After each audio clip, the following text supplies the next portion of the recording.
ଆମର जो ओडिशा सरकार माननीय मुख्यमंत्री मोहन चरण माझी महोदय एवं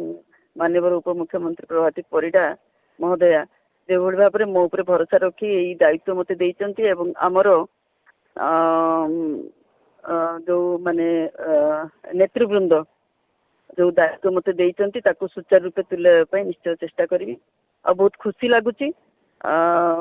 बहुत एक्चुअली मोर जो आशा थिला से आशा डरू बहुत उच्चरे मु दायित्व पाई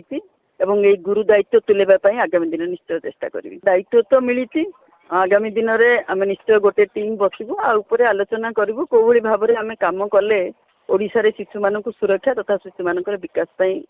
ठीक भाव काम कर निश्चय गोटे योजना प्रस्तुत कर काम कर ओडिशा रे वर्तमान जो भारतीय जनता पार्टी सरकार आछि जो भाई भाव में शिशु मान सुरक्षा विकास